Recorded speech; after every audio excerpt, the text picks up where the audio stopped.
मात्र आजचा दिवस जो आहे निवडणूक निकालाचा दिवस आहे आणि यंदाच्या निवडणूक निकालांमध्ये महत्त्वाची 2 महानगरपालिकांची निवडणूक देखील आहे। इचलकरंजीमध्ये महापालिका निवडणुकीसाठीच्या प्रमुख लढती नेमक्या काय आहेत? एकूण 65 उमेदवार निवडणुकीच्या रिंगणात आहेत। 65 जागा आहेत, पण या 65 जागांमधल्या अशा कोणत्या महत्त्वाच्या लढती आहेत, अशा कोणत्या बिग फाईट्स आहेत ज्या लक्षवेधी ठरू शकतात? आपण ग्राफिक्सच्या माध्यमातून या सगळ्याचा आढावा घेऊया। कोणत्या या लढती आहेत पाहूया। प्रभाग क्रमांक 2 इचलकरंजीमध्ये परवेज गैबान विरुद्ध सुहास जांभळे अशी ही थेट लढत होणार आहे। शिवशाहू विकास आघाडीच्या परवेज गैबान आहेत आणि सुहास जांभळे महायुतीचे आहेत, एनसीपीचे आहेत। पुढची लढत कुठली आहे? मदन कारंडे विरुद्ध संजय केंगार अशी ही लढत आहे। मदन कारंडे शिवशाहू विकास आघाडीचे उमेदवार आहेत, भाजपचे संजय केंगार यांचं त्यांच्या समोर आव्हान असणार आहे। प्रभाग 7 मध्ये प्रभाग 8 मधली लढत नेमकी काय बघूया। संजय तेलनाडे विरुद्ध पारिसनाथ घाट अशी ही लढत आहे।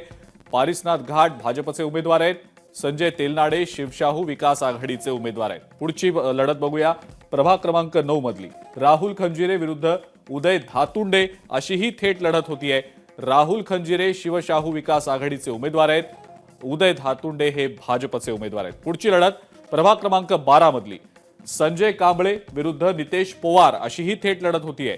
संजय कांबळे शिवशाहू विकास आघाडीचे उमेदवार आहेत, तर नितेश पवार हे भाजपचे उमेदवार आहेत। पुढची लढत बघूया। प्रभाग क्रमांक 13 मधली अमरजीत जाधव विरुद्ध रणजित लायकर अशी ही लढत होतीये आणि या लढतीमध्ये सुद्धा नेमकी कुणाची सरशी होणार आहे याकडे लक्ष असेल। अमरजीत जाधव हे शिवशाहू विकास आघाडीचे उमेदवार आहेत, रणजित लायकर हे भाजपचे उमेदवार आहेत।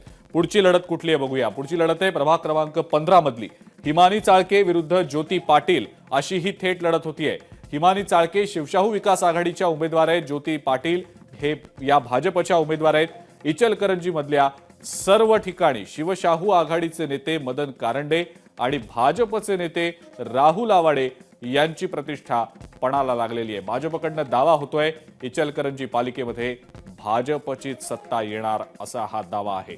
पण आज मतदानानंतर मतमोजणी आज होतीये। निकाल नेमका काय लागणार आहे इचलकरंजी पालिकेचा? क्षणाक्षणाचे अपडेट्स लोकशाही मराठीवर आज दिवसभर। इचलकरंजी बद्दलचा आढावा आपण घेतला, पण ज्या पालिके निवडणुकीकडे सगळ्यांचं लक्ष लागलेलं आहे, निकाल नेमका काय असणार आहे याकडे सगळ्यांचं लक्ष आहे, ती म्हणजे मुंबई महानगरपालिका। मुंबई महानगरपालिकेसाठीच्या 227 प्रभागातल्या हाय व्होल्टेज लढती नेमक्या कोणत्या आहेत? आपल्याला त्या लढती सुद्धा बघायच्या आहेत। कोणत्या या लढती आहेत आपण जाऊया थेट बघूया। या कोणकोणत्या वॉर्ड्समध्ये कशा पद्धतीनं हा सगळा हाय व्होल्टेज ड्रामा रंगणार आहे। सुरुवात करूया आपण वॉर्ड 89 मधनं विलेपार्लेचा हा वॉर्ड आहे। गीतेश राऊत ठाकरे गटाचे विरुद्ध राजेश नाईक शिवसेनेचे अशी थेट लढत होतीये। आपल्याला ही गोष्ट लक्षात ठेवणं गरजेचं आहे की अनेक वॉर्ड्समध्ये मुंबई पालिकेच्या ठाकरे सेना विरुद्ध शिंदे सेना असा थेट सामना रंगणार आहे आणि चुरशीचा हा सामना असणार आहे, कारण गेल्या पालिका निवडणुकीसाठी हे दोन्ही पक्ष एकत्र होते, म्हणजे एकसंध शिवसेना होती। मात्र यंदाच्या पालिका निवडणुकीमध्ये 2 शिवसेना आहेत, एक ठाकरेंची एक शिंदेंची। त्यामुळे अनेक प्रभागांमध्ये अनेक चुरशीच्या लढती घडणार आहेत। काही ठिकाणी तिरंगी, काही ठिकाणी चौरंगी लढती देखील होतील असं दिसतंय। पुढची वॉर्ड्सची कोणची चुरशीची लढत आहे ती बघूया। वॉर्ड क्रमांक 191 हा दादर मधला प्रभाग आहे, दादर मधला वॉर्ड आहे। माजी महापौर विशाखा राऊत विरुद्ध प्रिया सरवणकर अशी ही थेट लढत होणार आहे। विशाखा राऊत उद्धव ठाकरेंच्या शिवसेनेच्या उमेदवार आहेत, तर प्रिया सदा सरवणकर जे आहेत माजी आमदार, त्यांची ही कन्या आहे आणि शिंदेंच्या शिवसेनेकडनं त्या निवडणूक लढवत आहेत। त्यामुळे हा वॉर्ड सुद्धा अत्यंत महत्त्वाचा आहे। चुरशीची ही लढत होणार आहे वॉर्ड 191 मधली। पुढचा वॉर्ड नेमका कुठला आहे बघूया। वॉर्ड क्रमांक 199 आहे, वरळी मधलाच किशोरी पेडणेकर माजी महापौर ठाकरे सेनेकडनं लढतायत विरुद्ध शिंदेच्या शिवसेनेच्या रुपाली कुसळे। ही सुद्धा लढत अत्यंत चुरशीची होतीये, पण किशोरी पेडणेकर यांना यंदाच्या आपल्या उमेदवारीसाठी फार संघर्ष करावा लागला अशा देखील बातम्या समोर आलेल्या होत्या। एबी फॉर्मसाठी स्वतः किशोरी पेडणेकरांना मातोश्रीपर्यंत जावं लागलेलं होतं। त्यामुळे या वॉर्डमध्ये देखील काय होतंय हे देखील पाहणं महत्त्वाचं असेल। पुढचा वॉर्ड कुठला आहे बघूया। वॉर्ड क्रमांक 194 प्रभादेवी मधला हा वॉर्ड आहे। निशिकांत शिंदे विरुद्ध समाधान सरवणकर अशी ही थेट लढत होतीये।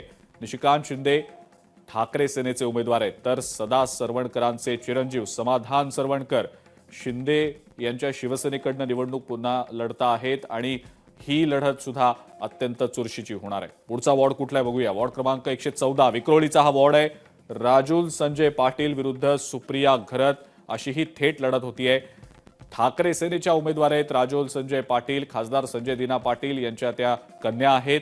तर सुप्रिया घरत शिंदे सेनेकडनं लढतायत आणि सुप्रिया घरत यांनी सुद्धा मोठं आव्हान निर्माण केलेलं आहे. पण राजुल संजय पाटील झंझावाती प्रचार करताना आपल्याला पूर्ण या पालिका निवडणुकीच्या दरम्यान पाहायला मिळालेलं आहे. त्यामुळे कदाचित या वॉर्डमध्ये सुद्धा चुरशीची लढत होऊ शकेल असं बोललं जात आहे. पुढचा वॉर्ड बघूया. वॉर्ड क्रमांक 163 हा चांदिवली भागातला वॉर्ड आहे आणि उमेदवार नेमके कोण आहेत आपण बघूया. शैला दिलीप लांडे विरुद्ध संगीता सावंत अशी ही लढत आहे. शैला लांडे या आमदार दिलीप लांडे यांच्या पत्नी आहेत आणि त्यांच्या समोर संगीता सावंत या ठाकरे सेनेच्या उमेदवार आहेत ज्यांचं आव्हान असणार आहे. त्यामुळे ही लढत सुद्धा अत्यंत चुरशीची होणार आहे असं सध्या तरी दिसतंय. पुढचा वॉर्ड बघूया. वॉर्ड क्रमांक 192 दादर मधला वॉर्ड आहे. प्रीती पाटणकर विरुद्ध यशवंत किल्लेदार अशी ही थेट लढत आहे. प्रीती पाटणकर शिंदे सेनेच्या उमेदवार आहेत. त्यांच्या समोर मनसेचे नेते यशवंत किल्लेदार यांचं थेट आव्हान असणार आहे. काही दक्षिण मुंबईतल्या वॉर्ड्समध्ये अपक्ष आणि बंडखोर देखील मोठ्या प्रमाणावर आहेत. त्यामुळे या अपक्ष आणि बंडखोरांचं उपद्रव मूल्य या निवडणुकीमध्ये या पालिका निवडणुकीमध्ये खास करून आपल्याला पाहायला मिळणार आहे का निकालानंतर आपल्याला समोर येईल. पुढचा वॉर्ड कुठला आहे बघूया. वॉर्ड 198 लोअर परळ मधला हा वॉर्ड आहे. अबोली खाडे विरुद्ध वंदनी गवळी असा हा थेट सामना या वॉर्डमध्ये रंगताना दिसणार आहे. ठाकरे सेनेच्या उमेदवार आहेत अबोली खाडे आणि त्यांच्या समोर शिंदे सेनेच्या वंदना गवळी यांचं थेट आव्हान असणार आहे. पुढची लढत बघूया काय. वॉर्ड क्रमांक 203 लालबाग मधला हा वॉर्ड आहे. अनिल कोकिळ विरुद्ध किरण तावडे अशी ही थेट लढत होतीये. त्यामुळे हे दोन उमेदवार जे आहेत ते अत्यंत तुल्यबळ आहेत असं बोललं जात आहे. या वॉर्डमध्ये सुद्धा नेमका लालबागकरांनी कोणाला कौल दिलाय आज आपल्याला समजणार आहे. पुढचा वॉर्ड बघूया. 206 क्रमांकाचा हा वॉर्ड आहे. शिवडी परिसर आहे. नाना आंबोले विरुद्ध सचिन पडवळ अशी ही थेट लढत होतीये. ठाकरे सेनेचे उमेदवार आहेत सचिन पडवळ आणि याही वॉर्डमध्ये अत्यंत झंझावाती असा प्रचार झालेला होता. त्यामुळं कोणाला कौल दिला जातो हे देखील पाहणं महत्वाचं असेल. पुढचा वॉर्ड बघूया. वॉर्ड क्रमांक 61 यानंतर आपण बघूया वॉर्ड क्रमांक हा कुठला आहे ते. अदिती खुरसुंगे विरुद्ध कविता माने अशी ही थेट लढत होतीये आणि ही लढत सुद्धा अत्यंत महत्वाची आहे कारण या लढतीकडे सुद्धा सगळ्यांचंच लक्ष असणार आहे. आपण ज्या पद्धतीनं हे सगळे वॉर्ड पाहतो आहोत ज्या वॉर्ड्समध्ये ह्या तुल्यबळ लढती होत आहेत. वॉर्ड क्रमांक 11ची ही लढत होती. अदिती खुरसुंगे यांच्या समोर मनसेच्या कविता माने यांचं आव्हान आहे आणि पुढचा जो वॉर्ड आहे वॉर्ड क्रमांक 18 शिवसेनेच्या संध्या दोशी साखरे विरुद्ध सदिच्छा मोरे अशी ही लढत होतीये. त्यामुळं सदिच्छा मोरे यांनी मनसेच्या त्या उमेदवार आहेत आणि त्यांनी खूप देखील मोठं आव्हान निर्माण केलेलं आहे. त्यामुळे या वॉर्डमध्ये सुद्धा नेमकी कोणाची सरशी होते हे पाहणं महत्वाचं असेल. पुढचा वॉर्ड बघूया. वॉर्ड क्रमांक 209 यामिनी जाधव विरुद्ध हसीना माहीमकर अशी लढत आहे. यामिनी जाधव पुन्हा एकदा शिंदेच्या शिवसेनेकडनं उभ्या आहेत. मात्र ज्यावेळेला एकसंध शिवसेना होती त्यावेळेला यामिनी जाधव यांना संधी दिली गेलेली होती. यंदाची परिस्थिती वेगळी आहे. शिवसेना दोन वेगवेगळ्या शिवसेना झालेल्या आहेत. त्यामुळे मनसेनं यावेळेला या भागामध्ये या वॉर्डमध्ये आपला उमेदवार दिलेला आहे हसीना माहीमकर यांच्या रूपानं. त्यामुळे या वॉर्ड क्रमांक 209 मध्ये सुद्धा नेमकी कुणाची सरशी होणार हे पाहणं महत्वाचं असेल. आपण या हाय व्होल्टेज लढती पाहतो आहोत. इचलकरंजी मधल्या हाय व्होल्टेज लढती आपण पाहिल्या. बिग फाईट्स ज्याला आपण म्हणतो. कोणत्या कोणत्या लक्षवेधी लढती आहेत या सगळ्याचा आढावा आपण घेतला. मुंबई पालिका निवडणुकीच्या अनुषंगानं सुद्धा कोणकोणत्या हाय व्होल्टेज लढती आहेत या देखील आपण पाहिलेल्या आहेत. या सगळ्या अत्यंत महत्वाच्या चुरशीच्या लढतींकडे आपलं लक्ष असणारच आहे. लोकशाही मराठी ऐका, पहा, जागरूक रहा.